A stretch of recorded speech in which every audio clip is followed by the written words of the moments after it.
NYC Mansion for the 2012 New York City Literary Honors. This year, we recognize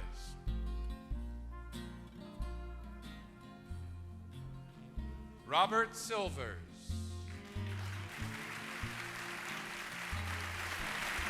Marie Ponceau,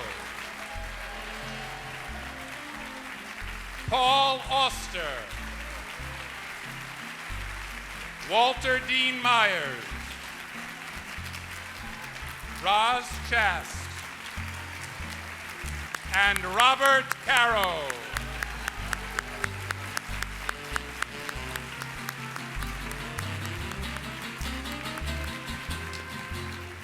And now please welcome the 108th Mayor of the City of New York and the author of Bloomberg by Bloomberg, Mayor Michael Bloomberg. Thank you. Have a seat.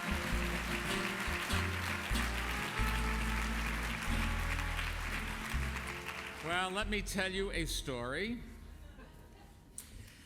On Rocky Island's gulls woke, time to be about their business. But when their icy eyes sighted the first dead fish, they began to scream and quarrel. It is Johnny Tremain by Esther Forbes about a young boy in Massachusetts at the start of the Revolutionary War. And I innocently mentioned in an interview that this was one of my favorite books as a child. And since then, people have never stopped sending me copies and first editions. But nevertheless, I still like the story.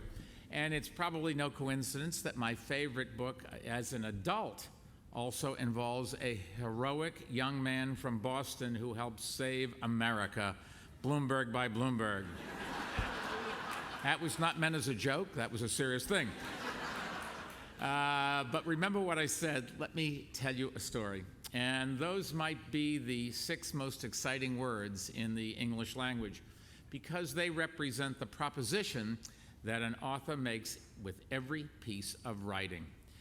For the reader who accepts the offer, what follows is an experience available nowhere else, one that often helps us to understand the world and ourselves just a little bit better. And those who make the offer, the authors, the writers, poets, and scholars, deserve our gratitude and support. And on nights like this, they deserve a special honor. And as mayor, I myself have had the honor to preside over several award ceremonies over the course of a year. There's the Neighborhood Achievement Awards, the Design Commission Awards, the NYC Bronze Medallion, our highest civilian award, and several others that recognize the contribution of outstanding individuals to New York. I even gave out the key to the city from time to time. If you win a World Series or land a plane in the Hudson River, I'd be happy to do that. But I have not, and the city has not, ever recognized the indelible contribution of those who, through the magnificent arrangement of words on a page, inspire us and define us to the world. That is, until right now. You are honored to be here at the first time. The New York City Literary Honors will celebrate great writers who have demonstrated a lifetime of achievement and for whom New York has been a central inspiration. And with the encouragement and support of our great Commissioner of Cultural Affairs, Kate Levin. Kate, thank you. And First Deputy Mayor Patty Harris. Patty. We created these honors to underline the important role that words and great works play in New York City's cultural fabric. And we should also note the important role they play in our economy. Not incidentally, publishing is a $5 billion industry in our city, employing nearly 50,000 people, or 1.5% of our total private sector workforce, so this really is a big deal. We are home to approximately 1,200 publishing businesses, including 300 book publishers, 500 magazines, and 200 newspapers. And that does not include internet publishing in New York, which has doubled in size in the last 5 years. And I'm not talking just about 50 Shades of Grey, another issue. If you don't know what 50 Shades of Grey about, just leave it that way. The men and women we honor tonight were nominated by a distinguished panel of New York literary experts and scholars, and I wanted to recognize and thank them. Linda Johnson, President and CEO of the Brooklyn Public Library. And Tony Marks, President and CEO of the New York Public Library.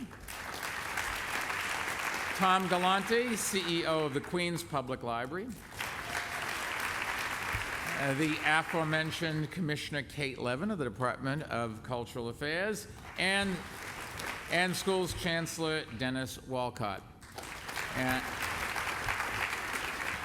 I think that Chancellor Walcott's participation really highlights our efforts to instill a joy of language and reading in our 1.1 million school kids. This year, you should know all students had to complete at least one literacy assignment aligned to the new Common Core standards, with teachers presented in a variety of forms to make them accessible to all learners, including students with disabilities and English language learners.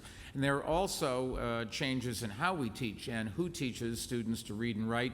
Teachers now share this responsibility across subjects to ensure that students improve their ability to defend their ideas through writing. And tonight, in fact, you are going to have the honor of meeting one amazing student writer as we give out the New York City Student Literary Honor. But right now, it is my privilege to hand out the very first New York City Literary Honor in history to a graduate of Columbia University, a Brooklyn resident for nearly 40 years, and one of America's most spectacularly inventive writers, Paul Auster.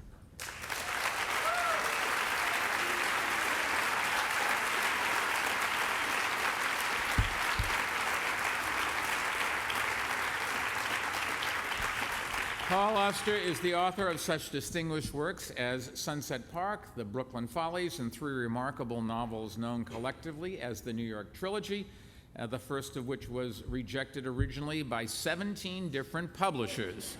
So it just goes to show between you and Jean-Claude and Christo, you just got to keep doing it, and eventually you get it done. It is an amazing and thought-provoking work, but maybe more importantly, it is the only book ever written with a character named for a New York Mets outfielder, Mookie Wilson. I don't think Robert Caro has done that, have you? No, probably not. Paul's work is universal, and it's been translated into more than 40 languages, and his range is remarkable: novels, essays, poems, plays, songs, even screenplays. He has been inducted into the American Academy of Arts and Letters and received numerous prizes, both here and abroad. But there's no question that his heart and his talent beat to the unique, sometimes unsettling rhythm of New York. As the writer Luc Sant puts it, Paul Auster has the key to the city. He has not, as far as I know, been presented with a literary object traditionally dispensed in front of City Hall by a functionary in a top hat, but I doubt that he needs one. Auster's key is like the key to dreams or the key to the highway. Anyways, I didn't bring the key, I didn't bring the top hat, but it is my distinct honor tonight to present the New York City Literary Honor in Fiction to Paul Auster.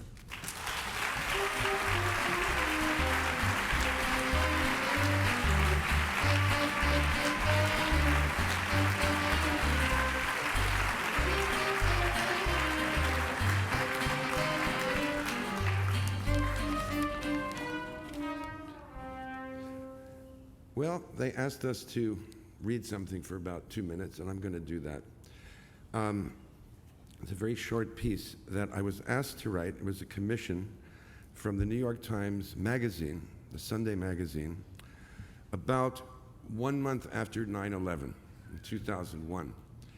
And the question they posed to many writers was, write something about New York that you love. And so this is what I wrote, one little page. Undergrounds. Riding the subway at a busy time of day, morning rush hour, evening rush hour, and having the good luck to find a seat. Counting the number of newspapers not written in English. Scanning the titles of books and watching people read. The mystery of it, the impossibility of entering another person's mind. Listening in on conversations, sneaking a look at the baseball scores over someone's shoulder. The thin men with their briefcases, the voluminous women with their Bibles and devotional pamphlets, the high school kids with their 40-pound textbooks, trashy novels, comic books, Melville and Tolstoy, How to Attain Inner Peace. Looking across the aisle at one's fellow passengers and studying their faces, marveling at the variety of skin tones and features, floored by the singularity of each person's nose, each person's chin, exulting in the infinite shufflings of the human deck. The panhandlers with their out-of-tune songs and tales of woe, the fractious harangues of born-again proselytizers, the deaf mutes politely placing sign language alphabet cards in your lap, the silent men who scuttle through the car selling umbrellas, tablecloths, and cheap wind-up toys. The noise of the train, the speed of the train, the incomprehensible static that pours through the loudspeaker at each stop, the lurches, the sudden losses of balance, the impact of strangers crashing into one another, the delicate, altogether civilized art of minding one's own business. And then, never for any apparent reason, the lights go out, the fans stop whirring, and everyone sits in silence, waiting for the train to start moving again. Never a word from anyone, rarely even a sigh. My fellow New Yorkers sit in the dark, waiting with the patience of angels. Thank you.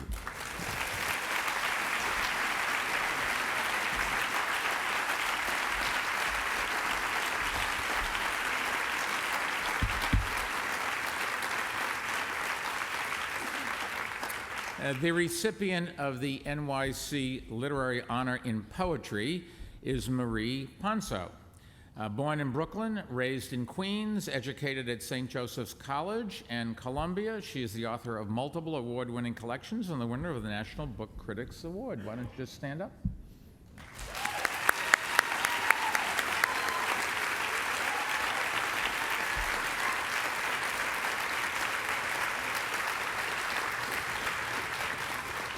From her very first poems, she published in the Brooklyn Eagle as a child.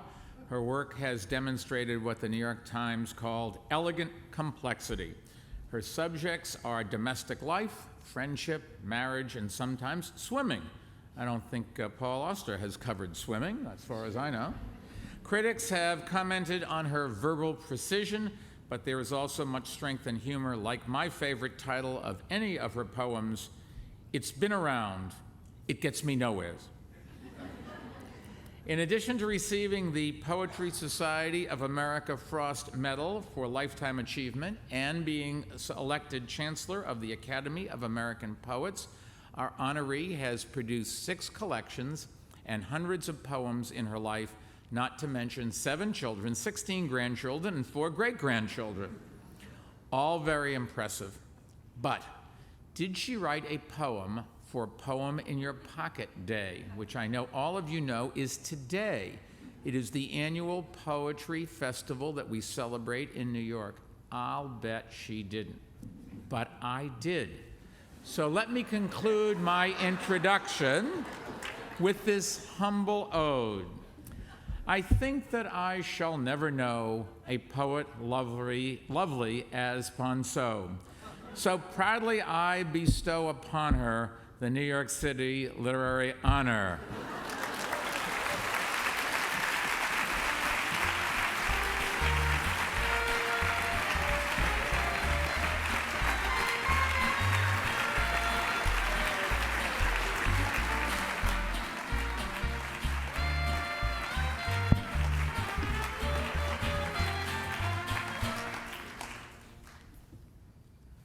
What fun.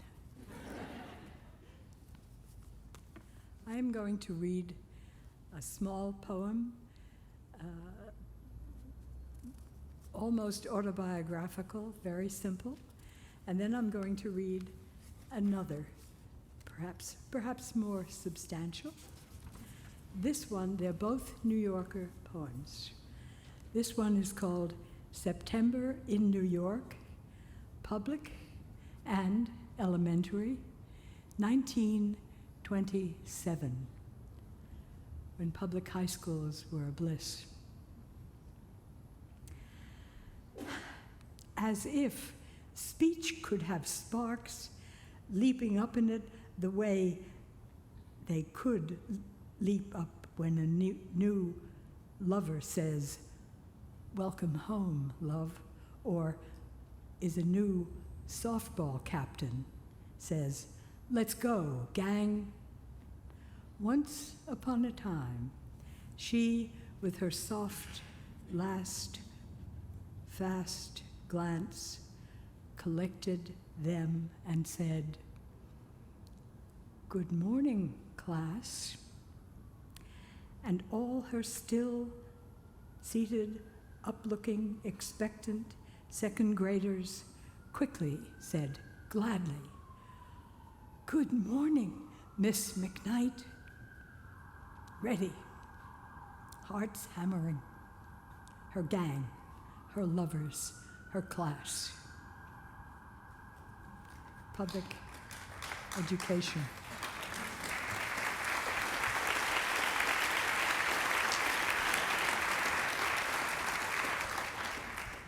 And this is a poem which is a New Yorker because it has, for New Yorkers at their most urban lives, also a chance to look up at all the power of nature, up the sky. And so the poem is called "This Bridge, Like Poetry, is Vertigo."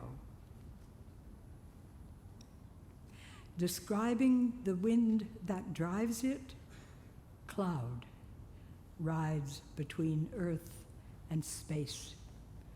Cloud shields earth from sun scorch. Cloud bursts to cure earth's thirst. Cloud, airy, wet, photogenic, is a bridge or go-between. It does as it is done by. It condenses, it evaporates, it draws seas up, rains down. I do love the drift of clouds. Cloud love is irresistible, untypical, uninfinite. Deep above the linear city, this morning, the cloud's soft bulk is almost unmoving. The winds it rides are thin. It makes them visible. As sun hits it out, or if sun quits us, it's blown away, or rains itself, or snows itself away. It is indefinite. This dawns on me. No cloud is measurable. Make mine cloud. Make mind cloud. The clarity of cloud is in its edgelessness. It's each instant of edge involving informal invention, always at liberty, at it, incessantly altering. A lucky watcher will catch it as it makes big moves. Up the sign of light, of sight, it lifts until it conjugates or dissipates, its unidentical being intact. Though it admits flyers, it lets in wings, it lets them go. It lets them.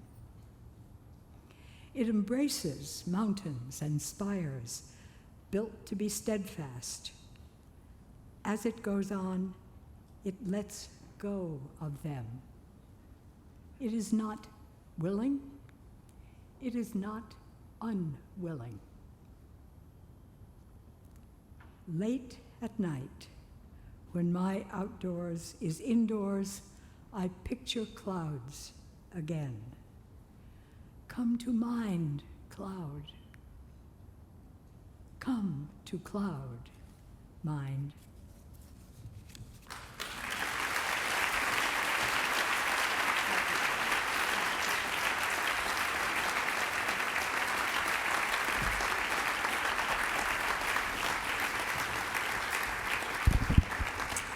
In the category of nonfiction, the New York City Literary Honor tonight goes to Robert Caro.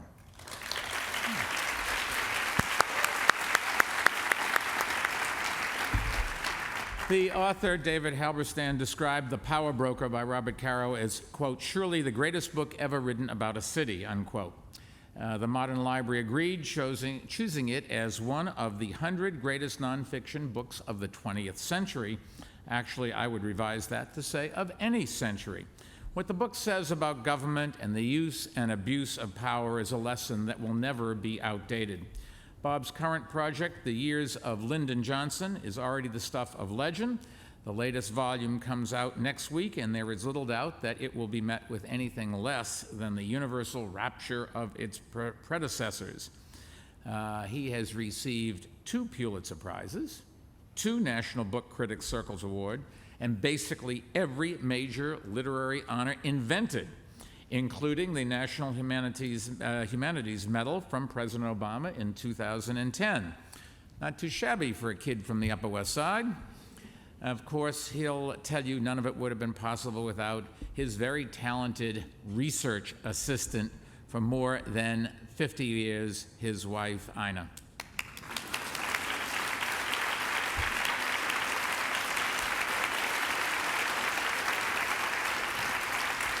Now, I know the question on your mind right now is who will he tackle after Johnson?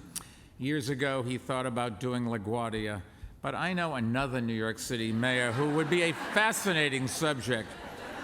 Actually, I think he could probably get it done in 2 volumes, tops. As the profile in the Sunday magazine said a couple of weeks ago, no one knows more about power in New York City than this man. So I take great pleasure in using that power to officially present the New York City Literary Honor in Nonfiction to the legendary Robert Caro.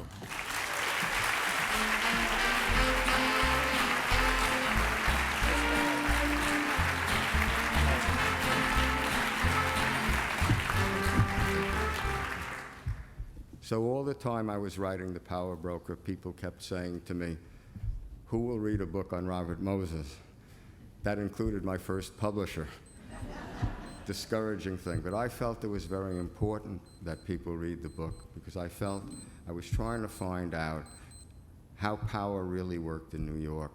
Not the textbook versions of it that we learn in high school and college, but the reality of power. And since in a democracy, power comes from what we do at the ballot box, the more people understand about the realities of power, the better their choices, our choices should be, and the better city we'd have. So I thought, I have to do something in the introduction to make people understand how important Robert Moses was, how he shaped the entire world, the entire physical world that we live in. And this is part of what I wrote in the introduction. Robert Moses shaped New York. Physically, any map of the city proves it. The very shoreline of Metropolis was different before Robert Moses came to power. He rammed bulkheads of steel deep into the muck between rivers and harbors and crammed into the space between bulkheads and shore immensities of earth and stone, shale and cement that hardened into 15,000 acres of new land and thus altered the physical boundaries of the city. Standing out from the map's delicate tracery of gridirons representing streets are heavy lines, lines girdling the city or slashing across its expanses. These lines denote the major roads on which automobiles and trucks move, roads whose very location, moreover, does as much as any single factor to determine where and how a city's people live and work. Robert Moses built every one of those roads. He built the major Deegan Expressway, the Van Wyck Expressway, the Sheridan Expressway, and the Bruckner Expressway. He built the Gowanus Expressway, the Prospect Expressway, the Whitestone Expressway, the Clearview Expressway, and the Throgsneck Expressway. He built the Cross Bronx Expressway, the Brooklyn Queens Expressway, the Nassau Expressway, the Staten Island Expressway, and the Long Island Expressway. He built the Harlem River Drive and the West Side Highway. Only one borough of New York City, the Bronx, is on the mainland of the United States, and bridges link the island boroughs that form Metropolis. Since 1931, 7 such bridges were built, immense structures, some of them anchored by towers as tall as 70-story buildings, supported by cables made up of enough wire to drop a noose around the earth. Those bridges are the Triborough, the Verrazano, the Throgsneck, the Marine, the Henry Hudson, the Cross Bay, and the Bronx Whitestone. Robert Moses built every one of those bridges. The physical works of Robert Moses are not confined to New York. The largest of them are hundreds of miles from the city, stretched along the Niagara frontier, and in distant reaches of New York State known to natives as the North Country, north even of Messina, a town where frost comes in August and the temperature can be 30 below by November, along the St. Lawrence River. North from Messina, the land rolls barren and empty. Only an occasional farmhouse interrupts the expanse of bare fields and scraggly woods. You can drive for 20 miles without passing another car. But turn a bend in the road, and there is the St. Lawrence, and stretched across it, one of the most colossal single works of man, a structure of steel and concrete as tall as a 10-story apartment house, an apartment house as long as 11 football fields, a structure vaster by far than any of the pyramids, or, in terms of bulk, of any 6 pyramids together, a structure so vast that the 32 bright red turbine generators lined up on its flanks, each of them weighing 14 tons, are only glistening specks against its dull gray massiveness. And this structure, a power dam, is only the centerpiece of Robert Moses's design to tame the wild waters of the St. Lawrence, a design that includes 3 other dams built to force the river through the power dam's turbines. After the dams were built, Robert Moses adorned their bulk with a garland of parks, of campgrounds, picnic areas, of overlooks, of beaches built beside lakes that he built, and of miles and miles of more parkways.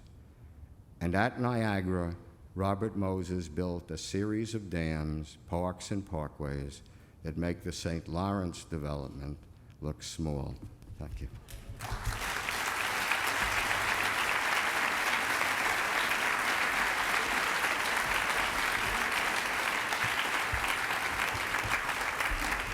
Before we recognize the other recipients of the NYC Literary Honors, I want to take a few minutes to initiate 2 other traditions. In a moment, one of our city's most talented performing artists will join us to introduce the inaugural class of the NYC Literary Legends. But first, it is my pleasure to recognize the work of a possible future legend, the winner of our very first NYC Student Literary Honor, Angelica Modaber. Angelica? Congratulations.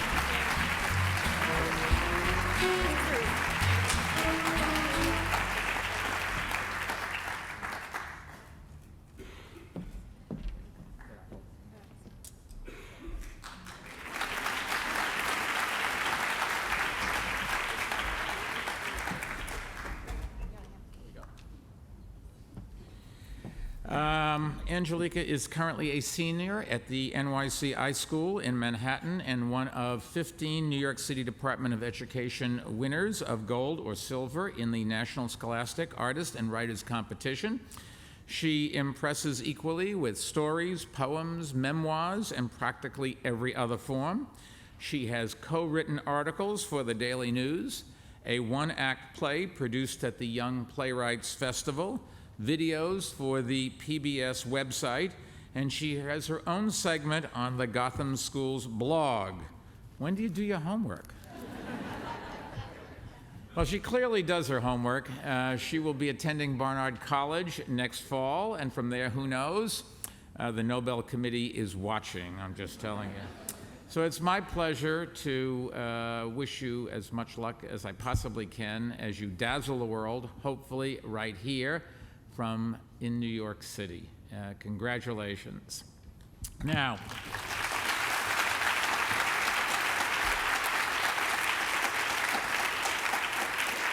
we've just recognized the future, but now I want to recognize that outstanding literary accomplishment has been a defining characteristic of this city for centuries, which brings us to the second new thing we're starting today, the New York City Literary Legends. Each year, a new class of illustrious writers from our history will be inducted in creating a virtual Hall of Fame. They are the shoulders upon which every New York writer stands, and I will introduce them. And to introduce them, we have a New York actress of equal esteem.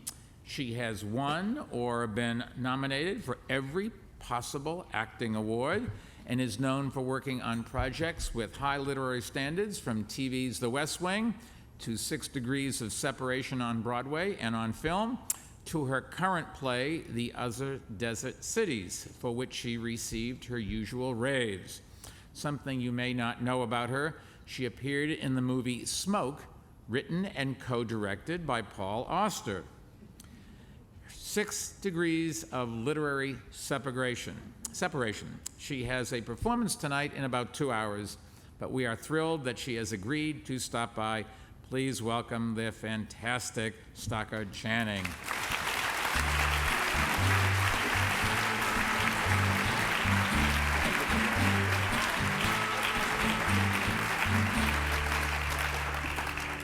Thank you very much. Thank you.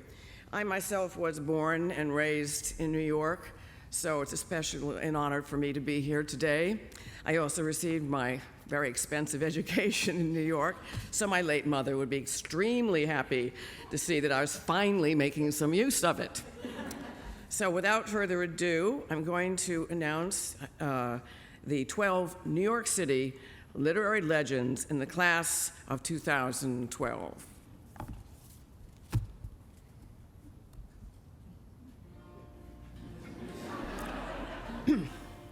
O. Henry, storyteller, master of the twist ending, whose most prolific period began when he moved to New York, which he called Baghdad on the Subway, who wrote, "There are stories in everything. I've got some of my best yarns from park benches, lampposts, and newspaper stands." Langston Hughes, giant of the Harlem Renaissance, novelist, playwright, poet, essayist, his ashes interred beneath the Arthur Schomburg Center for Research in Black Culture, who wrote, "To Harlem, Brooklyn, the Bronx, but most of all to Harlem, dusky sash across Manhattan, I've seen them come dark, wandering, wide-eyed, dreaming, out of Penn Station, but the trains are late, the gates open, yet there's bars at each gate." Zora Neale Hurston, writer, journalist, folklorist, came to New York and quickly established herself as a standout of the Harlem Renaissance, who wrote, "I set my hat at a certain angle and sauntered down 7th Avenue, Harlem City, feeling as snooty as the lions in front of the 42nd Street Library." Washington Irving, the city's first internationally famous writer and humorist, the man who coined our nickname, who wrote, "One of the most tickling, dear, mischievous pleasures of this life is to laugh in one's sleeve, to sit snug in a corner unnoticed and unknown and hear the wise men of Gotham." Henry James, born and raised in what is now the NYU area, he satirized New York City in classic chronicles like Washington Square and The American Scene, and described it as altogether an extraordinary, growing, swarming, glittering, pushing, chattering, good-natured, cosmopolitan place, and perhaps in some ways the best imitation of Paris that can be found, with a great originality of its own. Herman Melville, born and raised in Lower Manhattan, farmhand, teacher, sailor, customs officer, author of Billy Budd and Moby Dick, in which he wrote, "There now is your insular city of the Manhattoes, belted round by wharves, as Indian isles by coral reefs. Commerce surrounds it with her surf. Inlanders all, they come from lanes and alleys, streets and avenues, north, east, south, and west, yet here they all unite." Edna St. Vincent Millay, Bohemian poet and playwright of Greenwich Village, winner of the Pulitzer Prize and the Frost Medal, who wrote, "We were very tired, we were very merry. We had gone back and forth all night on the ferry. And you ate an apple, and I ate a pear, from a dozen of each we had bought somewhere. And the sky went wan, and the wind came cold, and the sun rose dripping a bucket full of gold." Miguel Pinheiro, born in Puerto Rico, raised on the Lower East Side, resident of Rikers Island and Sing Sing. Playwright, poet, and co-founder of the New Yorkan Poets Cafe, who wrote, "Just once before I die, I want to climb up on a tenement sky, to dream my lungs out till I cry, then scatter my ashes through the Lower East Side." Edgar Allan Poe, author, poet, critic, lived at 9 different addresses in Manhattan and the Bronx while writing The Raven and The Cask of Amontillado, who, inspired by the sound of the newly built Fordham University Church, wrote, "Oh, from the sounding cells, what a gush of euphony voluminously wells, how it swells, how it dwells on the future, how it tells of the rapture that impels to the swinging and the ringing of the bells, bells, bells." Edith Wharton, related to some of the city's richest families, charted New York's emergence as it entered the Gilded Age in books like The House of Mirth and The Age of Innocence, who wrote, "In the summer, New York was the only place in which one could escape from New Yorkers." E.B. White, for 30 years, wrote the New Yorker's Talk of the Town column, author of children's classics like Stuart Little and Charlotte's Web, co-author of the seminal guide for writers, The Elements of Style, who wrote, "New York is to the nation what the white church spire is to the village, the visible symbol of aspiration and faith, the white plume saying the way is up." And finally, for our 11 o'clock number, Walt Whitman, author of Leaves of Glass, I think they mean grass. See, that education's coming in handy. Editor of the Brooklyn Daily Eagle, who wrote, "Keep your splendid silent sun, keep your woods, O nature, and the quiet places by the woods. Keep your fields of clover and timothy, and your cornfields and orchards. Give me faces and streets, give me interminable eyes, give me women, give me comrades and lovers by the thousand. Let me see new ones every day, let me hold new ones by the hand every day. Give me such shows, give me the streets of Manhattan."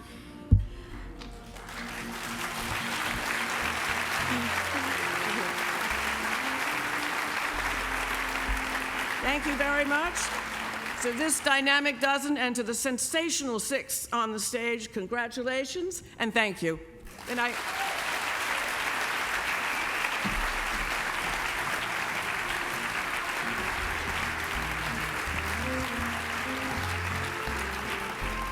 Started, thank you so much. Only you could do that.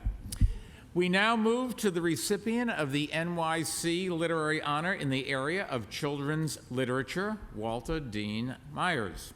Or should I say Ambassador Walter Dean Myers, since the Library of Congress has named him the National Ambassador for Young People's Literature. In this role, Walter said that his slogan is, "Reading is not optional." because he always felt that you can't do well if you don't read well. Growing up in Harlem, he certainly could read well, but only when a teacher suggested that he do better with less fighting and more writing did he find a true outlet for his budding creativity.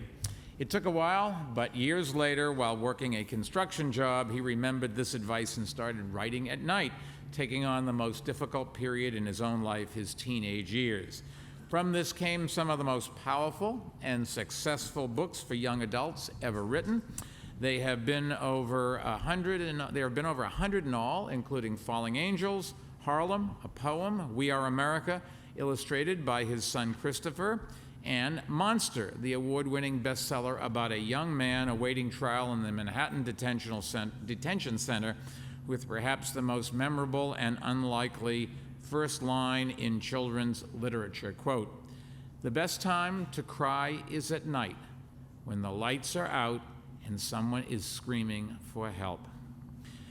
Walter said that he writes the books he wishes he had when he was a young person, and thanks to him, young people today have those books. So I'm delighted to present the NYC Literary Honor in Children's Literature to Walter Dean Myers.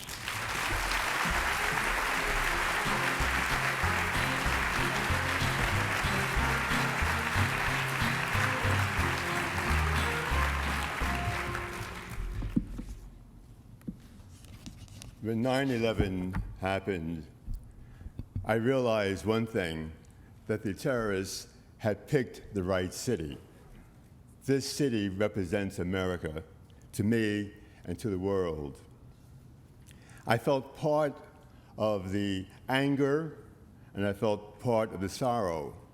But then when the patriotism came to be, I felt somehow left out. What happened was my fault. I had become too cool, too distant, too intellectual. And so I began to re-examine my love affair with New York and with America. The New York Times said that this was a heart on the sleeve tribute. It is. It is. My heart is on my sleeve for New York. Like clumsy children, we fell as we learned to run, stumbled as we invented our own truths.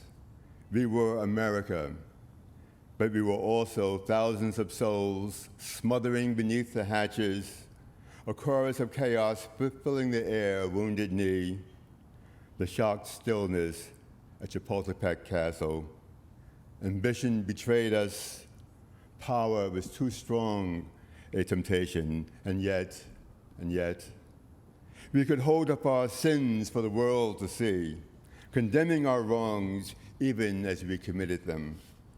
We learned to light the darkness with the blazing torch that is the Constitution. We moved on stubbornly, shedding our blood to prove who we were, that we were a high-minded people, courageous. We died at Shiloh and at Cheatham Creek, at Fort Wagner. We suffered at Gettysburg and Atlanta, fell to the earth at Vicksburg, cried out in the lonely night on Lookout Mountain. We emerged wounded and weary, but believing in the idea of a dream that would be forever great, proud to call that dream America.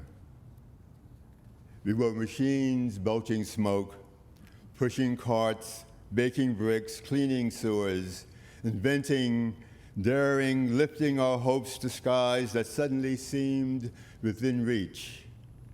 We were Irish muscle and Polish pride, Germans and Italians, Africans and Chinese, Mexicans and English. We spoke 100 languages. We were laborers building the hugeness, the fantasy that was the United States of America. We built silver rails stretching to the far horizons, factories pounding out iron and steel, cars, planes, steamboats sailing down the Erie, the Hudson, the Missouri, the Mississippi, trolley cars across the heart of Harlem. We were the flat gold plains of Kansas feeding a hungry world, the snow-tipped Rocky Mountains scratching God's belly, the twisting route of the Chisholm Trail, the coverlet of bluebonnets along the Texas roadside, bold and beautiful and breathtaking America. Thank you.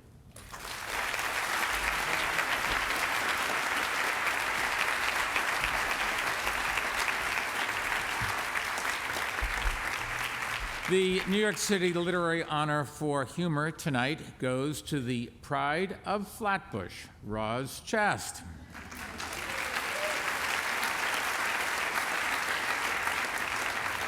The daughter of a language teacher and an assistant principal, a graduate of Midwood High School, she sold her first cartoon to The New Yorker at age 23. That was only about 5 years ago. Since then, she has contributed over 1,000 more and several covers, calling her the magazine's, quote, only certifiable genius, unquote. Editor David Remick has compared her to such literary lightweights as James Joyce and Bob Dylan. One critic noted that she is a master at finding the perfect balance between the literary and the visual.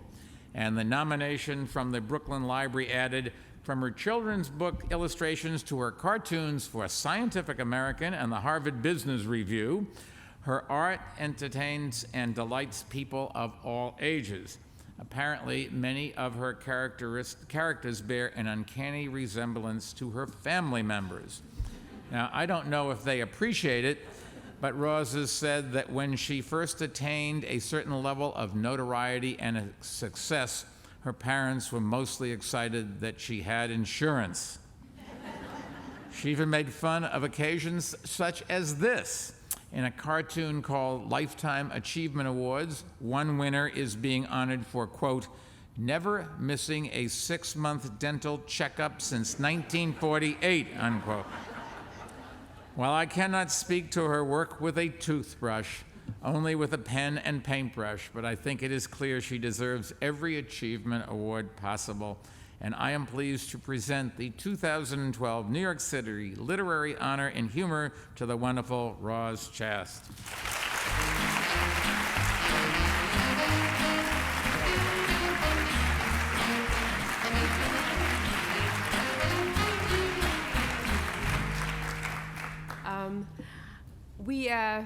We have been talking about how I'm actually going to read cartoons and show cartoons here because it's not the same thing as reading from a book, but so bear with me. I hope this works out okay. Anyway, this is for all the cartoons I selected for tonight have something to do with New York and my feeling about New York. This first cartoon is called Pigeon Little. And it's just, I love pigeons, walking along the street, and he's going, the sky is falling, the sky is, oh look, part of a bagel. We can, this one, I've always loved those travel brochures, you know, that you get for free. You're staying in like some hotel, and they always have those like take one kinds of things. And I grew up in Brooklyn, so this one is sort of a little bit autobiographical. It's come to Brooklyn, where the deer and the antelope play. And this guy is sitting on his couch, and he's going, what is that racket upstairs? I can't even hear myself think. And this is, I grew up in an apartment house in Brooklyn, one of those 6-story apartment houses with 2 sides. There's like A to L and then M to Z, and you know, both sides are like, you know, you're not, if you live on one side, you're not allowed to go over to the other because it's like very bizarre. It's like the parallel universe. Anyway, so we lived on the 2nd floor, and my mother actually had this crutch that she kept in a closet. When people upstairs would get too noisy, she'd take this crutch out, and she'd bang it on the ceiling. But sometimes they wouldn't stop making the racket. And one time, she said, it sounds like somebody is pounding a hammer on the floor. And she actually went upstairs. My father was going, Elizabeth, don't go upstairs. They could be crazy. But, you know, because you don't really know. And she went upstairs, and she actually saw they had a kid that was with a hammer, like just hammering on the floor. And you'd think people would know when they live in an apartment house, don't let your kid do that, but you know, some people Anyway, where seldom is heard a discouraging word, if your grades don't improve, you won't even get into backwater community college, young man. Oh, Mom. And the skies are not cloudy all day, but it doesn't hurt to carry an umbrella just in case. This next cartoon is very recent, and I was thinking about the 2nd Avenue subway, which, you know, I've been hearing about the 2nd Avenue subway since I was a kid. And I know that they're doing a lot of work on it right now. I mean, I've been hearing about this, but I have also periodically, there seems to be like an outbreak of enthusiasm about the 2nd Avenue subway. And it just seems like about every 7 or 8 years, it's like suddenly, it's gonna happen. So, I don't know, I'll see, that's what I feel. It's, maybe. I'm not saying no, but, I've seen this thing before. So, anyways, this is one day I was thinking about it, and I was thinking, well, clearly the only reason why it is taking so long to build is that there are some detours. And it starts out in the financial district, Hanover Square. It does actually go to Brighton Beach. Then it goes back to 14th Street, then to the Yukon Territories, to 34th Street, to Nebraska, to 42nd Street, Center of Earth. This is complicated because it's just very hard to get really down there, but sometimes you have to. 55th Street, Saturn. This is hard, but they can do it now with fiber optics and tensile metals of strength and things like with the computer. Then it goes to Papua New Guinea, to Tenafly, Mount Fuji, Las Vegas, 86th Street, and then 125th Street, El Barrio. So anyway, that's it.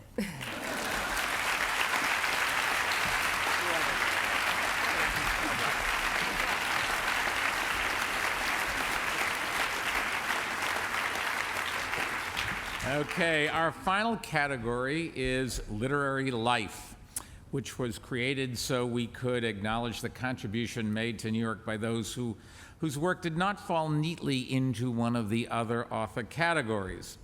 This first year, we could think of no one more deserving than the co-founder of the New York Review of Books and its editor for nearly 50 years, Robert Silvers.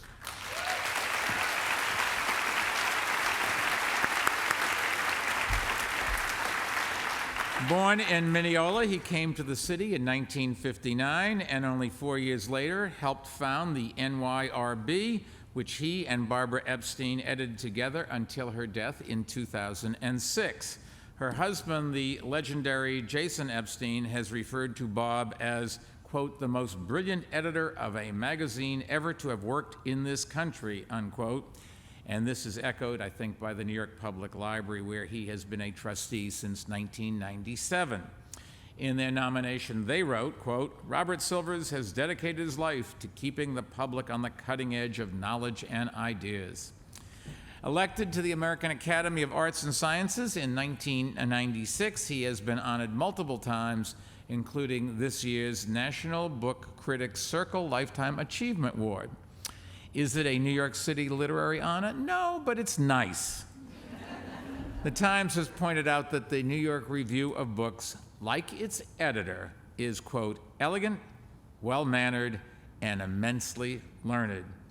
No wonder I feel it's such a privilege to present the final New York City Literary Honor of 2012 for a literary life well spent to the elegant, well-mannered, and immensely learned Robert Silvers.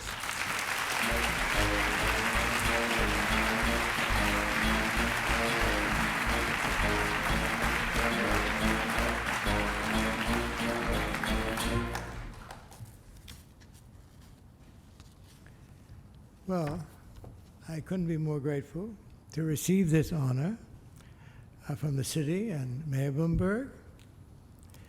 Since we started the New York Review nearly 50 years ago, our paper has been somewhat skeptical about large institutions and governments, including from time to time the city. I couldn't help think, as Bob was talking, and I'm sure he won't mind, that one of our first efforts was to stop Robert Moses from smashing a new highway through Greenwich Village.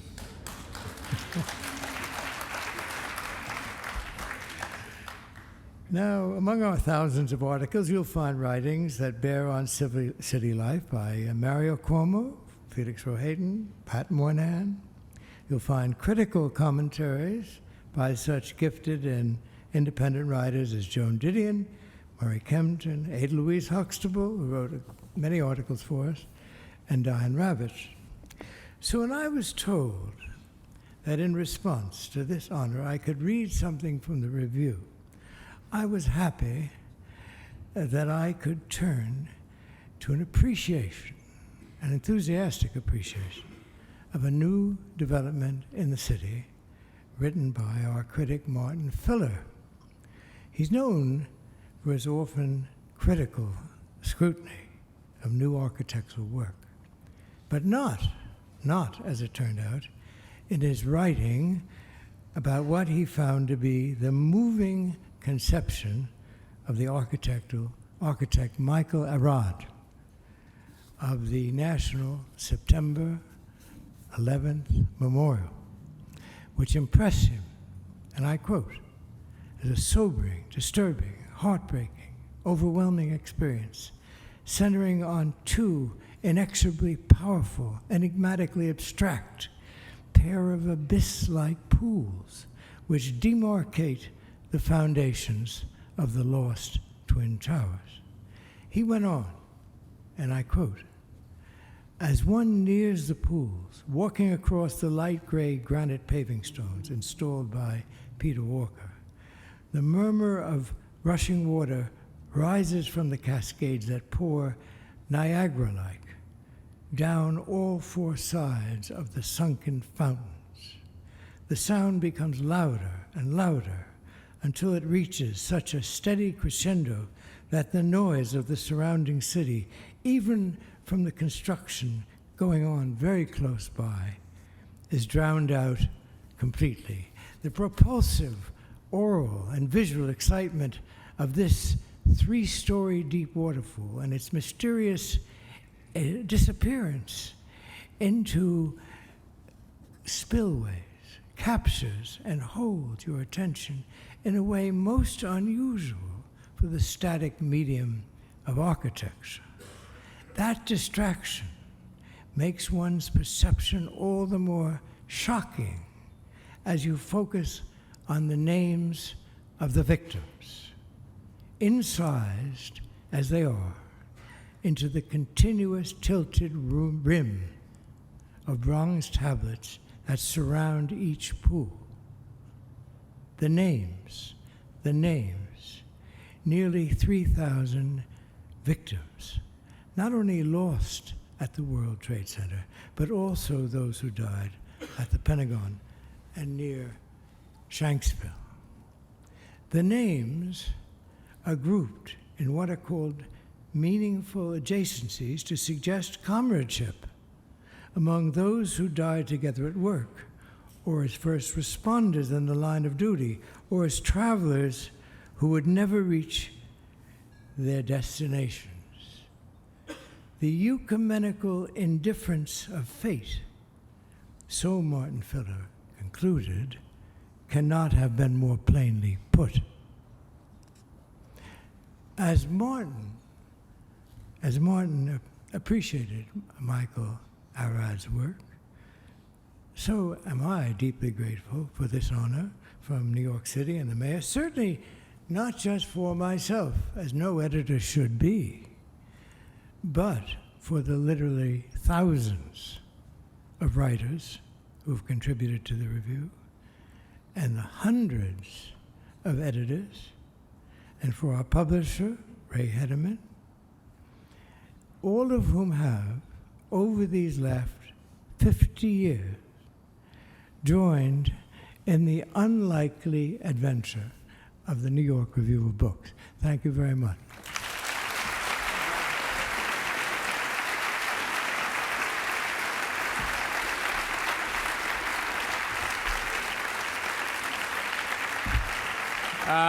Bob, thank you. How about a nice round of applause for all of the 2012 New York City Literary Honorees?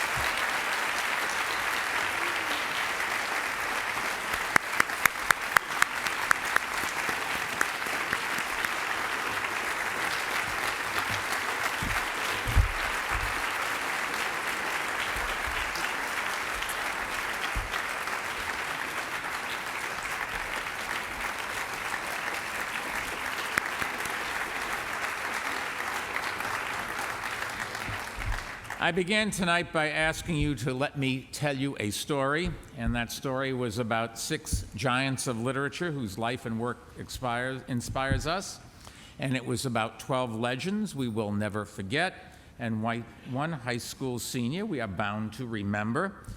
It is a story as old as New York City, and it bears repeating. All we can hope for in this world is what we do.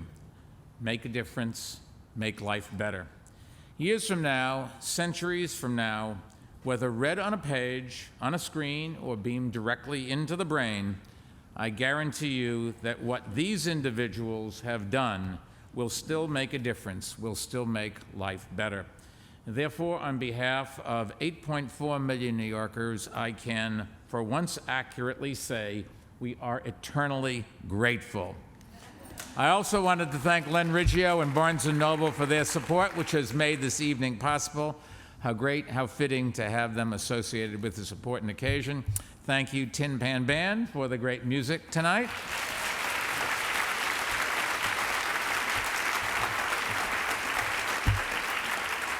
And thank you all for coming. Have a drink and enjoy yourself.